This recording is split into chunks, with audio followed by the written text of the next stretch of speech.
Bonjour à tous, merci de nous avoir rejoints pour ce webinaire. Donc, nous allons parler de la solution Data Warehouse Cloud, la nouvelle solution d'entrepôt de données dans le cloud de SAP. Donc, pour ce webinaire, nous allons être accompagnés par Florian Hamon, qui est Business Development Director pour les solutions Data et Analytics chez SAP. Et pour Sensio Caramba, ça sera nos deux experts Data Warehouse, Nicolas Catlotte et Romain Bory, qui nous présenteront la solution. Alors, on va revenir sur l'ordre du jour. Nous y voilà. Voilà, alors pour le sommaire, donc, on aura déjà donc, Florian qui va vous présenter les challenges de la donnée aujourd'hui, puis la présentation SAP Data Warehouse Cloud. Après, nous aurons Nicolas et Romain qui vous illustreront les bénéfices de cette nouvelle solution à l'aide de petites démos. On présentera aussi les différents cas d'usage de Data Warehouse Cloud en fonction de votre contexte. Et au final, on vous donnera nos conseils en fonction de votre configuration. Et là, vous serez bien sûr bienvenus pour nous poser toutes vos questions. On sera ravis d'y répondre. Voilà, je vous propose qu'on commence dès maintenant avec les challenges de la donnée. À toi, Florian. Merci beaucoup, Hélène. Bonjour à tous. Effectivement, un des enjeux que l'on va trouver aujourd'hui dans le data warehousing, c'est un enjeu qui est lié principalement à l'évolution dans la manière avec laquelle on va traiter la donnée. Donc, les trois principaux axes que l'on voit chez SAP, au niveau chez nos clients surtout, c'est petit 1, être capable de gérer la fragmentation. Petit 2, être capable de répondre à l'évolution des attentes des métiers. Et enfin, petit 3, être capable de gérer ce qu'on appelle la transition vers le cloud. Gartner a fait une analyse dans laquelle il ressortait qu'en 2022, 75% des bases de données allaient être migrées dans une plateforme cloud. Et effectivement, quand je regarde moi les paysages applicatifs que l'on voit chez nos clients, ils sont en train de passer du modèle de gauche qu'on appellerait le paysage applicatif classique, dans lequel on a un data warehouse plus ou moins centralisé avec des flux ETL et au-dessus duquel on va positionner du reporting, vers justement un paysage applicatif beaucoup plus éclaté, dans lequel on a beaucoup de clients qui ont commencé à intégrer un data lake, à créer un data lake, ont commencé à cloudifier une partie de leur data warehouse et surtout ont une augmentation des sources de données et des types de données qui sont mises à leur disposition.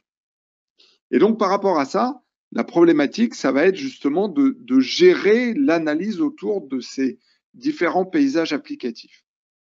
Avec ce qu'on constate, c'est que dans les faits, pour nos premiers clients qui ont créé des data lakes il y a quelques années maintenant, eh bien, les données sont de plus en plus silotées et déconnectées.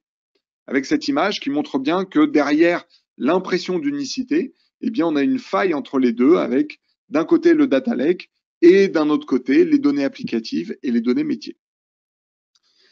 Et donc, pour répondre à ça, eh bien, SAP fait évoluer son portefeuille avec un portefeuille qu'on va appeler Data to Value. Et ce portefeuille, c'est un ensemble de solutions qui sont étroitement intégrées et qui vont permettre justement de combiner la gestion de la donnée avec les analytics. Donc derrière ça, vous allez voir, vous allez entendre parler, peut-être vous en avez déjà entendu parler, de 4 briques, entre guillemets. La brique base de données portée par AnaCloud, la brique intégration de données et orchestration de la donnée qui est portée par Data Intelligence, la brique Data Warehousing dont on va parler aujourd'hui qui est portée par Data Warehouse Cloud, et enfin la brique Analytics, BI, Planning qui est portée par SAP Analytics Cloud. Et ce qui est important de comprendre comme message, c'est que ces 4 briques-là vont petit à petit interagir de manière de plus en plus intégrée. Là, c'est déjà le cas, leur intégration, mais elles vont à terme probablement fusionner pour justement être capable de proposer cet élément data et analytics de manière transparente pour les utilisateurs. quelle est l'offre justement portée par ce portefeuille unifié Data et Analytics? Eh bien, le premier besoin auquel nos clients ont besoin de répondre, c'est d'être capable de se connecter à n'importe quel type de données. Et donc, ce portefeuille-là, dans Data Warehouse Cloud, on va le voir, hein, on a des connecteurs qui vont permettre de se connecter à énormément de sources de données différentes. Ça, c'est un différenciateur par rapport à nos clients qui connaissent les BW historiques, dans lesquels les connecteurs étaient un petit peu hermétiques et étanches. Aujourd'hui, on travaille dans un monde beaucoup plus ouvert, et donc on est capable de se connecter à n'importe quelle source de données. Le deuxième aspect, c'est la capacité à aller au-delà de juste la connexion. Et aller au-delà de simplement la connexion, c'est-à-dire être capable de récupérer des informations qui viennent de mon monde historique SAP, que ce soit mon BW, mon BW4 ou mon ECC et par extension mon S4. Donc être capable de récupérer justement toute la finesse qu'il y a dans mes données applicatives. Le troisième aspect, c'est la capacité à construire une couche sémantique. Parce qu'une fois que j'ai récupéré ces données, eh bien, il va falloir que je puisse les intégrer simplement et proposer une extensibilité pour que ces nouveaux objets ou ces objets existants puissent être disponibles avec une gouvernance. C'est-à-dire que l'IT soit capable de gérer les données. Quatrième aspect, c'est la capacité à enrichir le contexte métier. Donc, les métiers, et ça c'est un gros point de focus qu'on verra dans Data Warehouse Cloud, c'est la capacité de donner la main aux métiers pour qu'ils puissent gérer eux-mêmes leurs KPI, leurs métriques et leurs dimensions de pilotage, avec une couche sémantique unifiée et bien définie, qui cette fois-ci va être mise entre les mains des métiers. Et puis, le dernier objectif de ce portefeuille unifié, justement, c'est intégrer la BI et le planning. C'est-à-dire être capable, depuis cette couche métier, de brancher nativement les outils de BI et les outils de planning portés chez SAP par SAP Analytics Cloud, tout en maintenant une ouverture, puisque ce qu'on va générer dans Data Warehouse Cloud, vous allez le voir, c'est du SQL. Et donc derrière, eh bien, on est ouvert à n'importe quel outil de restitution du marché. Voilà, donc l'outil de BI porté par SAP Analytics Cloud, qui inclut au passage un add-in Excel. Ça, c'est très important pour les contrôleurs de gestion et toute la partie financière, tout en restant ouvert pour les interfaces. Le deuxième point que je vais vous présenter maintenant, c'est justement l'outil Data Warehouse Cloud à proprement parler. Donc, quels sont les fondamentaux sur lesquels on a travaillé pour Data Warehouse Cloud? Comme je le disais, dans mon articulation Unified Data et Analytics, un des fondamentaux, c'est la capacité à unifier les silos. Et donc, Data Warehouse Cloud a été pensé pour se connecter non seulement évidemment aux sources SAP, qui est le cœur de métier de SAP, être capable de se connecter à SAP, donc récupérer de manière native les connexions à SAP, réutiliser tous les modèles qu'on aurait créés dans SAP, préserver le contexte métier. Ça, c'est les challenges que nous adressent nos clients en permanence. Je veux avoir un référentiel central dans lequel je gère aussi bien mes données SAP que mes données non SAP. Et donc, mes données non SAP qui sont stockées sur le cloud et qui sont accessibles de manière complètement transparente et flexible. Deuxième point important sur Data Warehouse Cloud, c'est la capacité à libérer l'analyse de données. Donc, comme je l'avais montré en introduction, très souvent, dans les applicatifs clients, eh bien, on se retrouve avec des données qui proviennent à la base d'un data warehouse, mais qui de plus en plus sont enrichies par des données externes qui sont acquises par les métiers, que ce soit les commerciaux, la finance, qui font eux-mêmes des extractions, qui font des partages, qui vont faire des demandes de modification de data model, l'IT qui a du mal à répondre. Derrière, il y a à la fois une problématique de dépendance vis-à-vis de l'IT, des problématiques liées à des retards et des risques de non-conformité liés au fait que l'IT n'a pas forcément la capacité réactive attendue, et puis surtout le fait que les métiers deviennent autonomes et qu'ils utilisent des fonctionnalités hors data warehouse pour partager les données, pour modifier les données, on va parler d'Excel, eh bien, il y a des risques que les informations soient inexactes.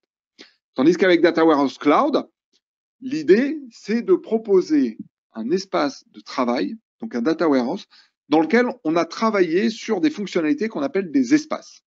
Donc, ces fonctionnalités d'espace, c'est la capacité à mettre à disposition des utilisateurs, des groupes d'utilisateurs ou même de certains projets, des espaces dans lesquels ils vont pouvoir à la fois se connecter aux données qui sont mises à disposition par l'informatique, mais combiner ces données avec des données qui viennent d'ailleurs, qui sont les données qu'ils maîtrisent eux-mêmes. Et en plus de ça, Data Warehouse Cloud, on a travaillé sur une interface de modélisation en libre service pour que les utilisateurs puissent être autonomes justement sur la fusion des données.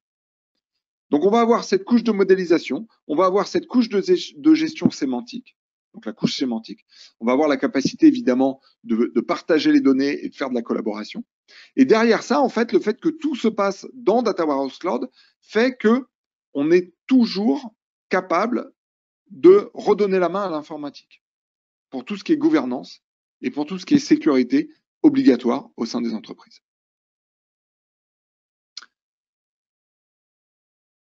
Qu'est-ce que c'est que le principe de modélisation dans Data Warehouse Cloud, pardon. Ce principe de modélisation, c'est un principe dans lequel, eh bien, pour exploiter les données ou pour piloter les données, il faut les démocratiser. Avec Data Warehouse Cloud, on va donner aux utilisateurs les moyens de collaborer au sein de l'entreprise. Pourquoi? Parce qu'on va avoir donc à la fois une couche donnée. Donc cette couche de données, elle est disponible avec un outil de modélisation qui est extrêmement graphique et qui va permettre de modéliser la donnée. Et puis derrière, eh bien, il va y avoir cette couche métier qui va permettre aux utilisateurs de donner du vocabulaire métier, le vocabulaire métier qui est utilisé dans l'entreprise pour justement pouvoir utiliser cette donnée. Et derrière ça aussi, on a une notion de catalogue d'entreprise dans lesquels les utilisateurs vont pouvoir découvrir les ressources disponibles et travailler sur des KPI communs. Alors, ça, c'était les deux points principaux que je voulais mettre en avant sur Data Warehouse Cloud. La gestion des espaces, qu'on appelle les spaces, qui sont des espaces virtuels. Alors, on pourrait parler de notion de bac à sable, mais c'est des espaces qu'on donne aux utilisateurs dans lesquels ils peuvent faire ce qu'ils veulent. Ça n'a aucun impact sur la donnée centralisée, mais ça reste au sein de Data Warehouse Cloud. Et ensuite, la partie modélisation. Le deuxième point dont je voulais parler avec Data Warehouse Cloud, c'est pour nos clients existants qui ont du BW, du BW4HANA, ils vont nous dire, OK, très bien, je comprends la valeur ajoutée d'avoir quelque chose de beaucoup plus simple à utiliser pour les utilisateurs, beaucoup plus simple à manipuler pour faire de ma modélisation de données. Pourquoi pas utiliser un point d'entrée central pour ma modélisation de données pour ensuite laisser les utilisateurs utiliser n'importe quel outil de BI. Mais qu'est-ce que je fais de mes investissements? Et donc, on travaille dessus et on fournit des capacités justement pour nos clients à progresser ou à évoluer de manière progressive. Et donc, pour ce faire, la stratégie de SAP, c'est clairement de fixer Data Warehouse Cloud comme étant l'outil de dashboarding, de data warehousing futur, tout en laissant le temps à nos clients de se projeter vers l'avenir. Donc, pour ce faire, on continue de maintenir notre patrimoine existant jusqu'en 2040. Donc, 2040, ça fait encore 18 ans, on devrait y arriver. Et puis, en parallèle, on développe Data Warehouse Cloud et on développe des passerelles qui vont permettre d'exploiter ce qu'on avait créé dans BW, de réutiliser ce qu'on avait créé dans BW directement dans Data Warehouse Cloud. Et donc, ce qu'on appelle le BW Bridge, qui, contrairement à son nom, qui peut faire penser qu'on fait le pont entre BW et Data Warehouse Cloud, derrière le pont, c'est vraiment je crée un pont temporaire, je transfère tout ce que j'ai et ensuite, je peux couper les ponts. Et donc, ce BW Bridge, il vient de sortir. Donc c'est une nouvelle fonctionnalité de Data Warehouse Cloud qui va permettre à nos utilisateurs et à nos clients de se projeter vers l'avenir. Donc, l'idée, c'est quoi? C'est de réutiliser tous les investissements BW existants. Donc, à la fois réutiliser le contenu métier qui est disponible et qui a été fourni et que vous avez peut-être customisé, réutiliser tout ce qui est staging layer, et puis réutiliser tout ce qui est connectivité, évidemment, à votre ERP. Donc, avec cette interface BW Bridge, on va pouvoir travailler de deux manières. On va soit pouvoir travailler en mode hybride, c'est-à-dire qu'on va avoir ici sur la gauche actuellement mon BW, mon BW4HANA, dans une architecture future, eh bien, je vais pouvoir connecter au niveau de la couche analytique mon BW, mon BW4 avec un Data Warehouse Cloud. Pourquoi, encore une fois, c'est je vais utiliser mes données issues de mon SAP que je vais combiner avec mes données externes de Data Lake et avoir mon Data Warehouse Cloud comme point d'unique d'entrée avec ma couche de gestion. Ou alors, deuxième possibilité, utiliser ma passerelle SAP BW, donc mon BW Bridge, qui va permettre de déplacer mes données issues de mon BW vers Data Warehouse Cloud. Comment ça fonctionne? Eh bien, ça fonctionne avec cette notion d'espace. Donc, dans mon Data Warehouse Cloud, je vais créer un espace dédié BW Bridge. Et dans cet espace BW Bridge, je vais avoir toutes les fonctionnalités propres à mon BW, donc ma couche ABAP, qui va être mise à disposition. Alors, on a déjà un certain nombre de clients qui ont fait ce travail, d'aller dans Data Warehouse Cloud et de travailler avec ce BW Bridge. Parmi les clients qu'on a, vous voyez les noms ici, hein, on a plusieurs raisons pour lesquelles les clients ont fait ce choix. Évidemment, toutes les raisons sont bonnes, mais là, on a 4 clients qui ont utilisé ça justement pour gérer l'ouverture de Data Warehouse Cloud, donc être capable de s'ouvrir avec des sources, donc de combiner des sources SAP avec des sources non SAP. Donc, c'est ce que font en particulier nos partenaires en interne parce qu'ils utilisent beaucoup de sources multiples. D'autres personnes, d'autres clients utilisent justement cette fonctionnalité pour l'intégration de bout en bout. Et donc, l'idée, c'est quoi? C'est d'être capable de combiner des données SAP, SuccessFactors, Concur directement avec du Data Warehouse Cloud, avec du SAP Analytics Cloud. Donc ça, c'est pour des clients qui sont très SAP-centriques de bout en bout. Et puis après, il y a aussi pour l'aspect empowerment des business, c'est-à-dire ils utilisent ça principalement pour donner de l'autonomie aux métiers, pour que les métiers puissent utiliser et gérer leurs données de manière autonome. Et entre autres, parmi les clients, on a Porsche, et je voulais faire un petit point de focus sur l'architecture de Porsche. Quelle est l'architecture de Porsche? Eh bien, d'un côté, ils ont leur BW4HANA dans lequel ils mettent en avant comme étant le One Porsche Data Warehouse. Et puis d'un autre côté, eh bien, ils ont travaillé sur une data platform sur AWS, dans lequel ils font de l'artificial intelligence, du machine learning, du big data, donc récupérer l'ensemble des informations qu'ils ont à disposition. Et l'idée derrière, évidemment, c'était de trouver un point de fédération qu'ils vont faire avec Data Warehouse Cloud, avec la gouvernance de l'informatique, dans lesquels ils vont créer des espaces, différents espaces, pour les commerciaux, par pays. Et puis au-dessus de ça, les utilisateurs vont créer une couche sémantique. Donc, soit une couche sémantique client, soit une couche sémantique véhicule, soit une couche sémantique liée à du matériel, à des articles, ou alors une couche sémantique liée aux ventes, que derrière, ils vont exploiter avec des outils décisionnels. Et ces outils décisionnels, c'est pas systématiquement du SAP Analytics Cloud. Ils ont du SAP Analytics Cloud, mais ils ont aussi d'autres outils d'analytics. Et ce qu'a plu chez Porsche, justement, c'est la capacité d'ouverture de Data Warehouse Cloud. Donc, utilisation en tant que fédérateur et en plus, utilisation de la notion de data catalogue dans lequel les utilisateurs vont pouvoir trouver de la donnée, comprendre la donnée et avoir accès à de la donnée fiabilisée. Voilà ce que je voulais vous dire sur ce côté Data Warehouse Cloud. Merci Florian pour la présentation de la solution. À vous Nicolas et Romain. Merci Florian, bonjour à tous. Donc dans un premier temps, pour illustrer tous les points de Florian, nous avons préparé une série de démonstrations pour vous montrer un petit cas métier qu'on a mis en place, nous, sur notre plateforme. Donc, tout au long de la démonstration, dans un premier temps, nous allons voir tout ce qui est accès web avec la simplicité de mise en place de l'outil. Et ensuite, partir sur présentation, dans un premier temps, des spaces et de connectivité pour vous montrer un petit peu une overview de l'outil.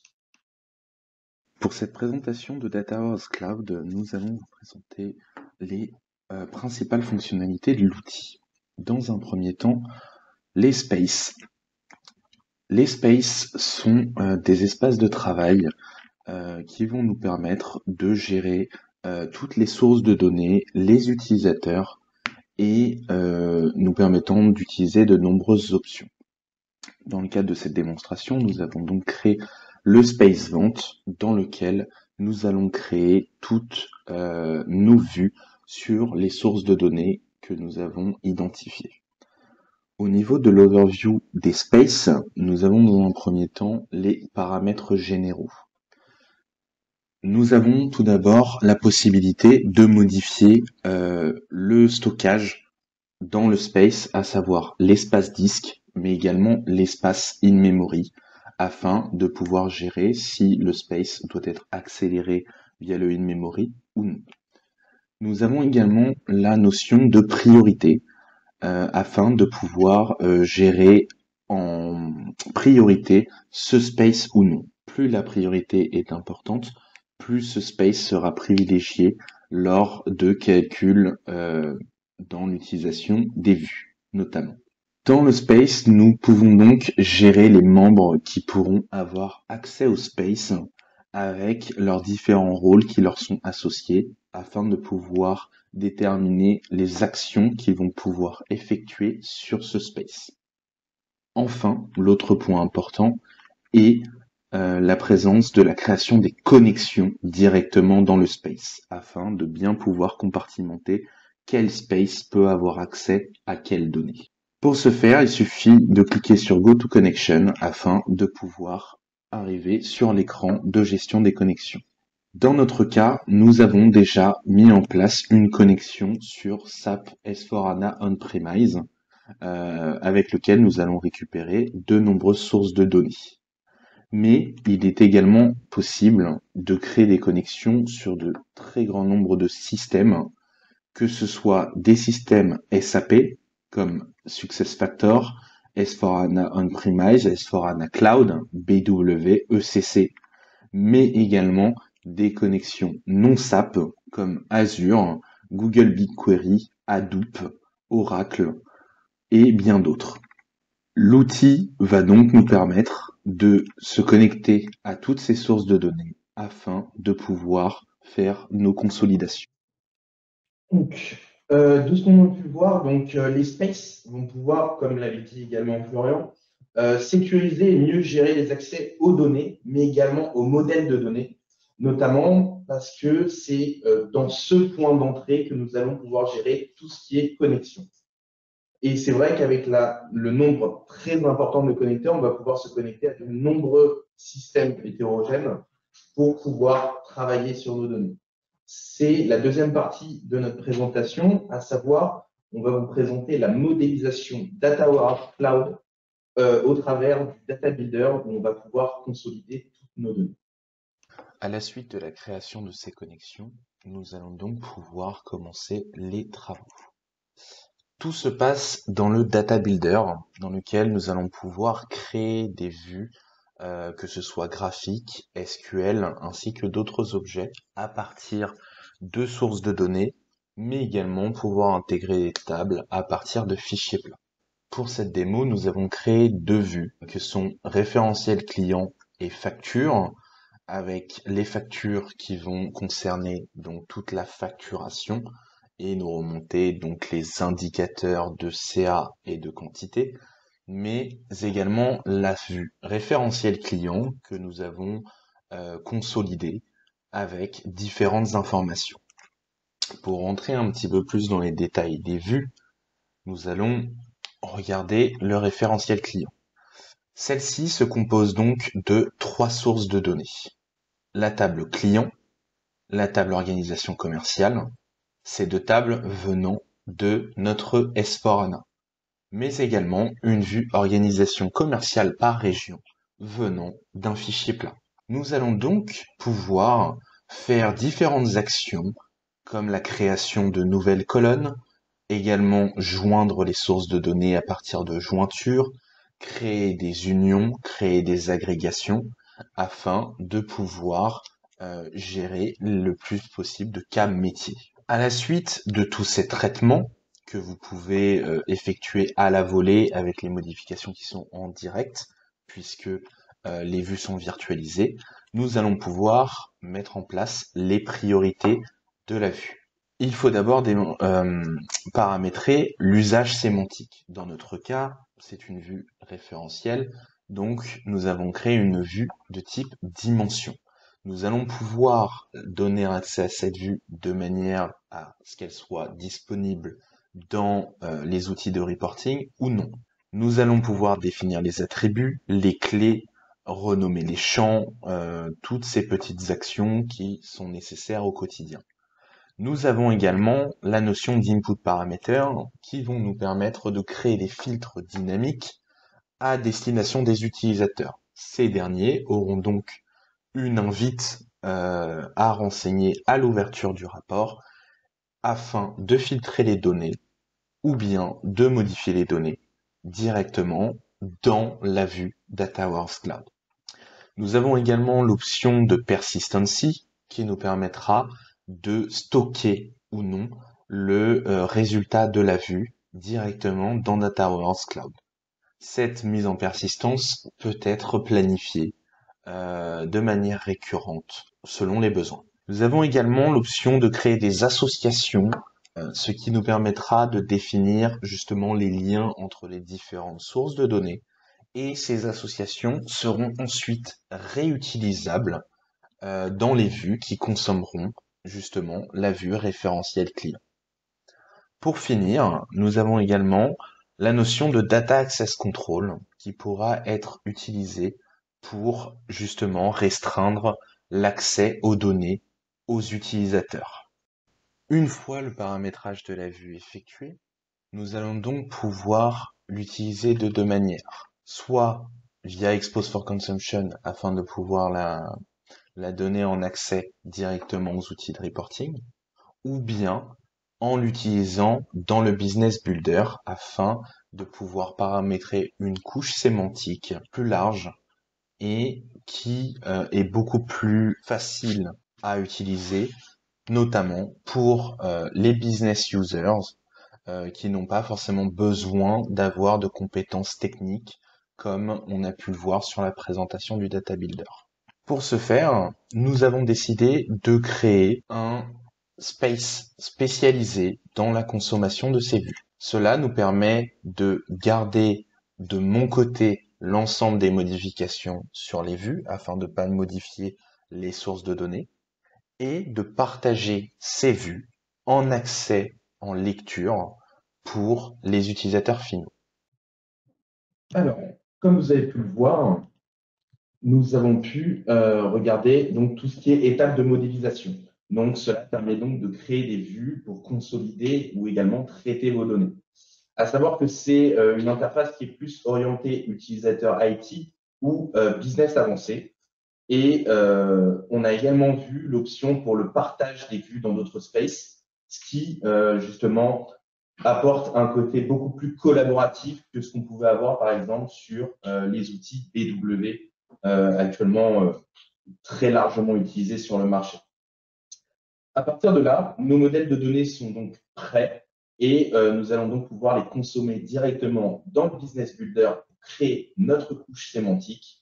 Et c'est donc Romain qui va reprendre la main avec cette démonstration. Je vais me mettre dans la peau d'un utilisateur qui veut vouloir créer du reporting sur ses données de facturation. Donc pour cela, il va aller dans Business Builder, aller dans son space, donc ici qui est pilotage commercial, et qui est différent du space de Nicolas. Par contre, donc je vais créer un analytical dataset et je vais récupérer par contre les objets créés par Nicolas. Donc ici les factures et le référentiel client. Donc je vais récupérer mes données de facturation. Je choisis de récupérer l'ensemble de ces paramètres plutôt que de partir d'une feuille blanche. Alors je vais tout d'abord créer dans mes mesures un calcul pour avoir mon CA-net. Donc mon CA-net, ça va être la différence entre mon CA brut et l'ensemble de mes coûts. Je sauvegarde, mon calcul est créé, j'ai bien mon CA-net ici. Côté attribut, je souhaite tout garder. Côté input parameter, donc là, je dois ajouter une valeur par défaut et je choisis de l'exposer du coup à mon modèle de consommation qu'on verra plus tard. Je sauvegarde. J'ai mes clés qui ont bien été définies et côté association, donc je vais en créer une pour récupérer des informations du référentiel et je fais donc mon association sur mon client. Chose très importante ici, on va voir qu'il va avoir une vérification de l'intégrité des données. Donc j'ai bien 100% de mes données de ma table de faits qui correspondent bien à mes données de référentiel. Et je sauvegarde. On va pouvoir voir les données remontées via le data preview. Donc parfait. Je vais choisir d'ajouter dans mon data preview, visualiser mes informations sur mon client et sur sa région. Donc ma table de faits ainsi que mon référentiel sont bien alimentés et mon calcul du CANet a bien été fait. Je peux maintenant sauvegarder et je peux quitter mon analytical dataset a été créé. Je vais maintenant créer mon consumption model à partir de mon analytical dataset. Pour cela, je clique sur New Consumption. Je lui mets un nom. Donc on va mettre facturation. Je choisis donc mon dataset. Je ne mets pas d'alias et je le crée. On va voir apparaître donc l'association avec le référentiel client. Actuellement, là, il n'est pas ajouté, mais pour l'ajouter, donc je clique sur Dimension Source, j'ajoute donc mon référentiel qui est à disposition. Je choisis quelles données je vais souhaiter remonter. Donc on va juste prendre la description du client et sa région. Mon association est bien utilisée. Je vais maintenant ajouter mes mesures, donc pour ma consommation. Pour cela, très simple, j'ajoute donc mon CA brut ainsi que mon CA net. Je ne veux pas d'autres informations. Je vais ajouter mes attributs, en plus de se remonter par mon référentiel. Donc, on va prendre l'article, l'année et le mois. Donc, ça se fait très rapidement.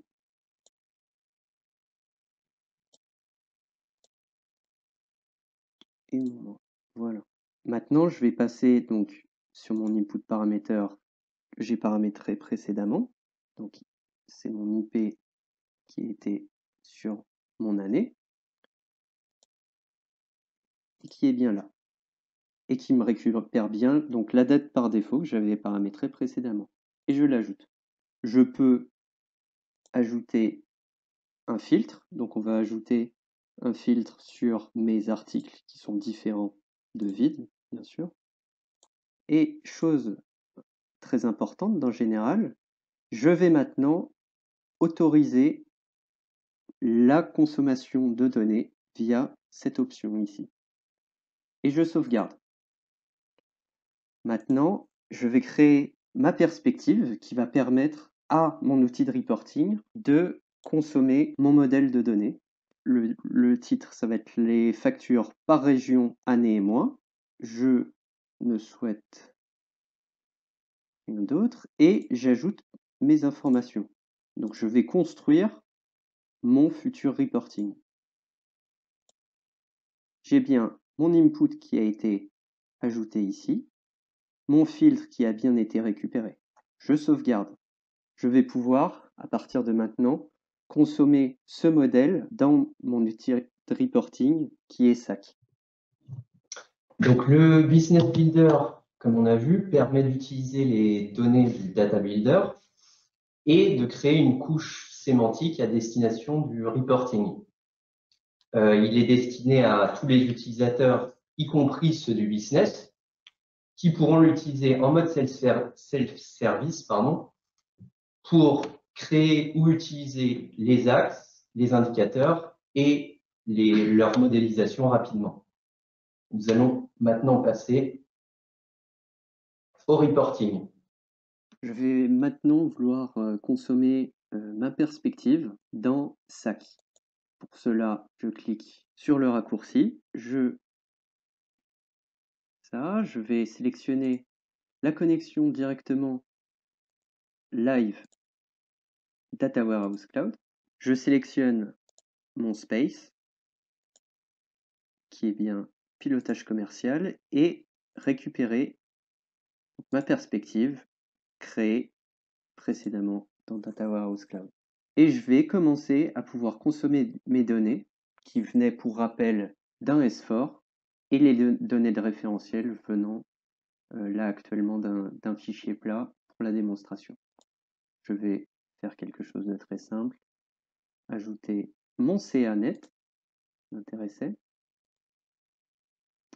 et pour répondre à mon besoin, mon année, mon mois, et récupérer mes informations venant de mon référentiel client, donc qui était la région. Et voilà, très rapidement, on a pu effectuer ce reporting via Data Warehouse Cloud et Saki.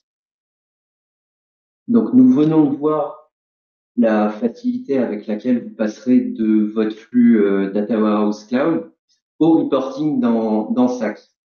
Donc, vous bénéficierez de fonctionnalités avancées de restitution et de visualisation des données, donc permettant ainsi de simplifier et accélérer vos analyses pour une meilleure prise de décision.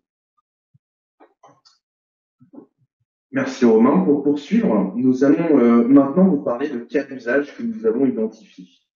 Donc, dans un premier temps, nous avons identifié le cas où vous n'avez pas de data warehouse pour votre S4HANA, pour votre futur S4HANA. Et là, la question va se poser de comment consommer vos données efficacement. Dans la suite, nous avons également le deuxième cas d'usage, c'est comment moderniser votre data warehouse cloud et notamment comment le mettre à jour et également rester dans la roadmap de SAP. Le dernier cas sera celui de vous avez déjà un BW S/4HANA et là la question est quel est l'intérêt de rajouter un Data Warehouse Cloud dans votre paysage applicatif. Pour le premier cas, au niveau si vous n'avez pas encore de Data Warehouse pour votre futur S/4HANA, nous avons déjà la solution S/4HANA Embedded Analytics qui existe. Pour rappel, donc c'est la solution intégrée directement à S/4HANA et qui va pouvoir vous permettre de gérer tous vos développements, que ce soit BI ou opérationnel, sur votre système. Il va vous permettre également un accès direct aux sources en temps réel avec des flux virtualisés. Cependant, il existe des limites. Les limites sont que ce sont un accès seulement aux sources SAP. Vous aurez également des problématiques au niveau de l'accès aux données archivées et également sur la mise en place de l'historisation de vos données, notamment très utile dans des cultures financières. Et il y a également le point, tout ce qui est développement performance. En effet, puisque vous êtes sur votre plateforme S/4HANA, vous devrez prendre en compte à chaque développement la performance de votre outil, sachant que vous allez requêter potentiellement sur un grand nombre de données et que cela risque de diminuer la performance pour vos utilisateurs métiers qui se connectent à S/4HANA quotidiennement. Ensuite, vous aurez la possibilité d'avoir un data warehouse tiers. Donc là, ce serait typiquement le cas où vous souhaiteriez reprendre, garder votre existant. Donc là, les limites vont être importantes puisque déjà, vous allez avoir des soucis au niveau de l'extraction à partir de votre SAP pour intégrer les données dans votre data warehouse. Cela engendrera sûrement des frais supplémentaires en outils vous permettant de gérer ces cas-là. Vous allez également perdre un des points les plus importants au niveau de S/4HANA, c'est le contenu standard. Il ne sera pas disponible directement dans votre outil. Et ensuite, vous aurez besoin de compétences mixtes puisque vous aurez besoin de compétences SAP, notamment techniques pour gérer tout ce qui est extraction de données et également fonctionnelles pour comprendre le modèle de données et également des compétences sur votre solution tierce. Cela peut devenir très compliqué. En face de ça, nous avons désormais la solution Data Warehouse Cloud. Donc, c'est, comme le disait Florian, la solution au cœur de la roadmap SAP actuellement au niveau de la BI et qui offre notamment une mise en place et de la maintenance simplifiée. On rappelle de nombreuses connectivités, que ce soit SAP et non SAP, ce qui arrive chez de très nombreux clients, comme nous avons pu le voir.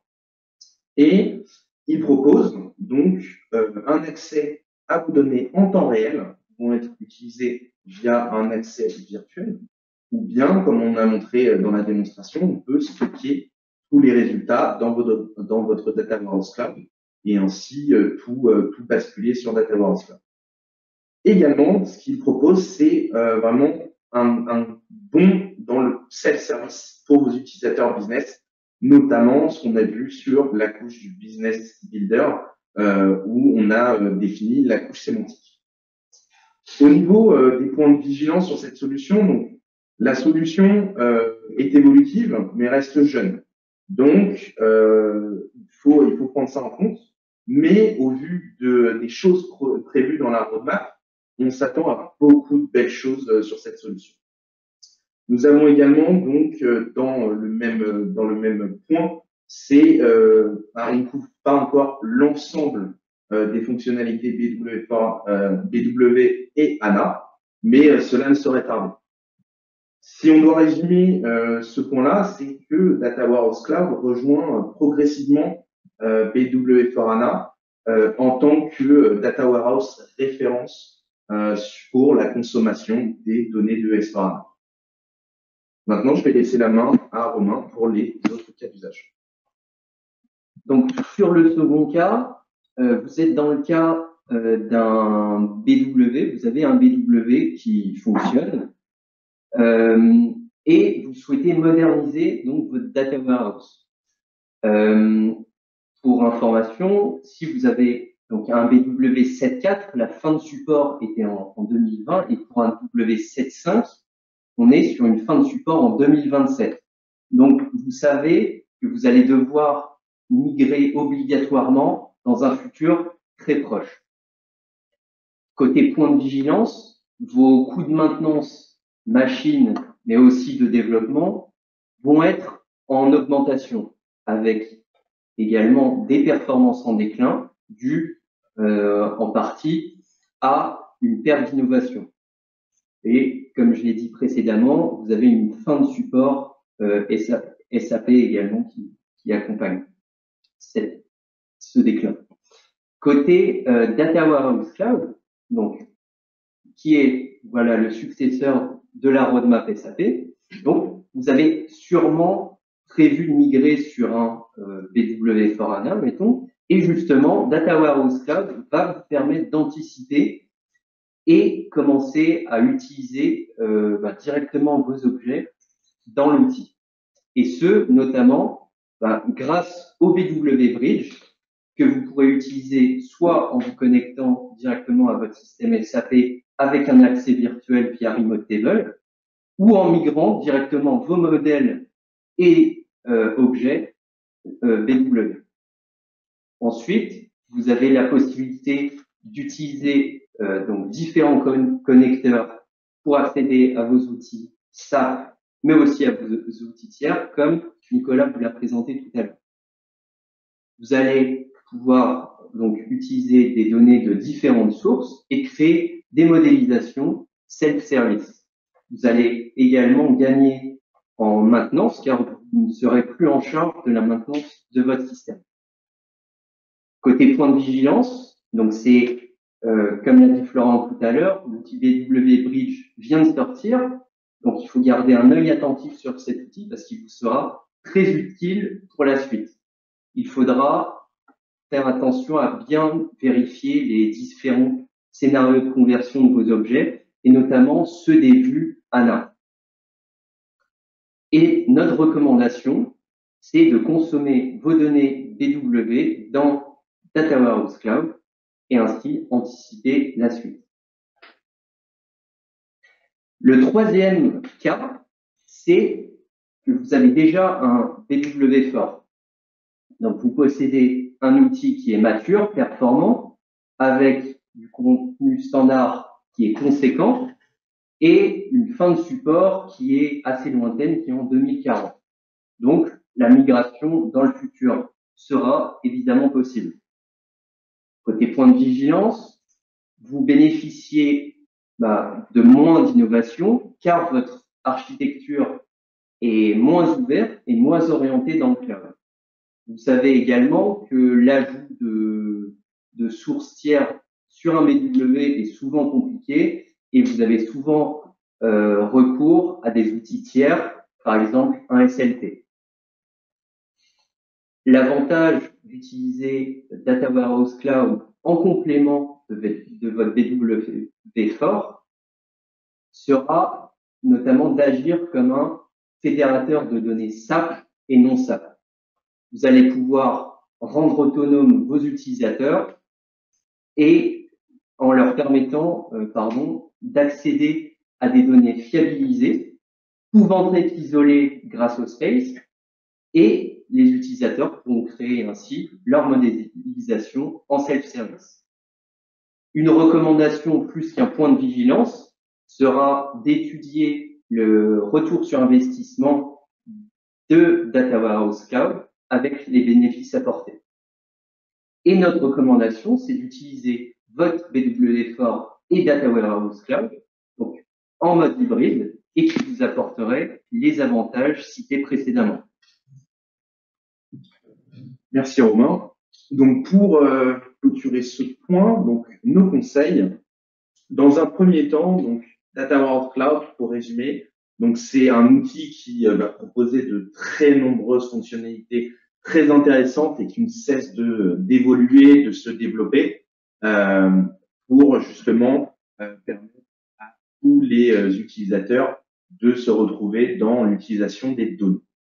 De notre côté, nous allons donc suivre l'actualité avec beaucoup d'intérêt. On espère que pour vous aussi. Du côté de nos préconisations, donc, ce qu'on préconise de notre côté, c'est de commencer petit et d'agrandir les scopes d'utilisation progressivement sur l'outil afin de pouvoir vous familiariser et de rentrer dans le cloud progressivement. Et pour les clients déjà munis d'un BW Forana, n'ayez pas peur, votre outil est toujours aussi performant et nous vous conseillons par contre d'étudier les gains possibles du mode hybride BW Fort et Data Warehouse Cloud pour justement donner plus de moyens d'analyse et de self-service à vos business users pour toujours accélérer vos prises de décision. Nous allons maintenant prendre en compte vos questions.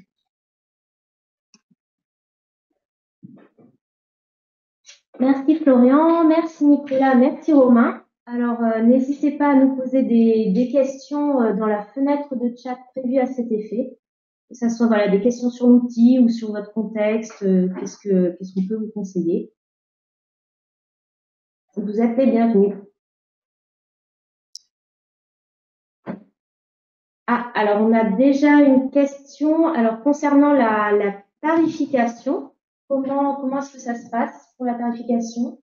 Alors, pour le pricing, donc, toutes les informations sont disponibles directement sur le price calculator de Data Warehouse Cloud sur le site de SAP. Donc, pour information, le pricing va dépendre du nombre de blocs de stockage et le nombre de blocs de calcul. Donc, tout ce qui est taille, nombre de CPU, RAM. Et ensuite, vous allez avoir plusieurs options. Donc, possibilité de rajouter un data lake et d'ajuster son espace de stockage. Et également, désormais, donc l'option BW Bridge, où vous allez pouvoir gérer votre espace de stockage et directement, vous aurez une tarification claire sur ce site. Ok. Alors, on a une autre question concernant les évolutions de l'outil. Donc ça, Florian, je te propose peut-être d'en parler par rapport à la roadmap SAP ou... Tout à fait. Alors, pareil, donc on a un site qui s'appelle Roadmap Explorer, on pourra vous partager ça dans le chat, qui indique les évolutions qu'il va y avoir sur les outils. Grosso modo, hein, sur la partie Data Warehouse Cloud, on va travailler on va continuer à améliorer l'intégration avec les outils SAP et avec de plus en plus d'outils externes, avec la prise en charge de certaines spécificités de BW, par exemple du chargement Delta qui est déjà disponible mais uniquement partiellement. Et on va travailler effectivement sur l'intégration avec BW. Actuellement, on supporte le BW Bridge sur du BW 7.5 et BW4HANA, et on va améliorer la rétrocompatibilité à terme, c'est-à-dire en Q2, Q3, on va offrir la possibilité de faire du transfert depuis des BW plus anciens, 7.3 entre autres. Voilà un peu des grands axes. Ok, merci Florian. Alors, on a une autre question. Est-ce que le space peut être récupéré par un outil de visualisation tiers en lieu et place de SAC, par exemple Power BI? Exactement. Ouais, alors ce que je disais dans la stratégie de SAP, c'est justement d'être très ouvert. Donc ce qu'on va générer, enfin pas ce qu'on va générer, mais le contenu qu'on va avoir dans Data Warehouse Cloud est exploitable depuis n'importe quel outil BI du marché. Et contrairement à ce que vous avez peut-être l'habitude de voir avec BW, dans lesquels SAP avait un peu tendance à mettre un contrôle douanier, il n'y a pas du tout ça avec Data Warehouse Cloud. Ok. Alors, on a une autre question. Est-ce que chez Sensio Caramba, on a déjà des projets par rapport à la mise en place de Data Warehouse Cloud? Romain, je te laisse répondre peut-être. Oui, de notre côté, donc on a une plateforme en interne sur laquelle déjà nous faisons beaucoup de veille sur l'outil pour suivre ses évolutions, mais sur lequel aussi on forme nos consultants.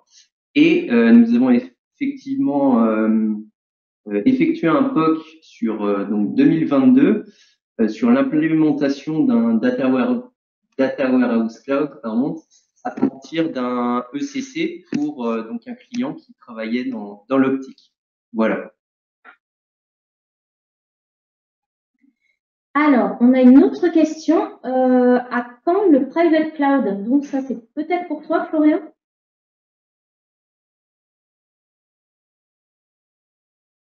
À quand le private cloud? Alors, la stratégie de SAP, c'est que Data Warehouse Cloud est un cloud 100% public, donc du software as a service. Pour l'instant, alors j'ai pas en visu le fait de mettre à disposition ce qu'on appelle un cloud privé, dans le sens un tenant privé, c'est-à-dire un tenant dédié. Voilà, mais ça reste du software as a service. Pour la partie private cloud, on a une offre en parallèle qui est disponible, hein, c'est la possibilité d'héberger votre BW dans des data centers gérés par SAP. Et donc voilà, ça c'est la partie private cloud. Pour l'autre question, j'ai pas la réponse exacte. Ok. Alors, autre question. Qu'en est-il de BW on HANA? Côté BW on HANA, donc comme je présentais sur le second cas, donc c'est d'utiliser votre Data Warehouse Cloud, soit comme complément de votre outil, soit de commencer à consommer vos données de BW on HANA directement dans Data Warehouse Cloud, tout simplement. Donc ça correspondait à mon second cas. Voilà, et si je peux compléter, BW on HANA dans sa version 7.5 est supporté jusqu'en 2027 par SAP. Après quoi, eh bien, soit vous passez en BW for HANA si vous voulez continuer à utiliser du pur on-premise, entre guillemets, qui lui est supporté jusqu'en 2040. Soit l'idée de SAP, évidemment, c'est de vous faire passer, de vous donner toutes les possibilités pour passer vers Data Warehouse Cloud, qui est clairement la stratégie de SAP et qui correspond aussi à des attentes clients. Faut pas se leurrer, c'est pas uniquement SAP qui impose une migration technique, c'est aussi, comme je l'ai montré en introduction, 75% des bases de données en 2022 sont hébergées, enfin ou passent sur du cloud. Donc, il y a eu une très, très forte attente de la part de nos clients. Et donc, ça va de pair avec cette attente-là. Ok. Alors, on a une autre question peut-être pour toi également, Florian. Est-ce qu'il y a une intégration avec BI 4.3? Avec BO BI 4.3. Oui, tout à fait. Dans la version 4.3 Service Pack 2, on a un connecteur spécifique Data Warehouse Cloud. Super. Alors, on n'a pas d'autres questions. Et voilà, il est déjà bientôt midi. Alors, est-ce que encore, non, pas d'autres questions? Bah, je vous remercie à tous pour votre intérêt dans cette solution. Si vous avez voilà, d'autres questions, si vous êtes à la recherche de conseils ou quoi que ce soit, n'hésitez pas à revenir vers vos interlocuteurs habituels. On va vous envoyer le lien du replay ainsi que la présentation. Et voilà, encore une fois, on vous remercie pour votre attention, pour vos questions. Et nous vous souhaitons une très bonne journée. Au revoir.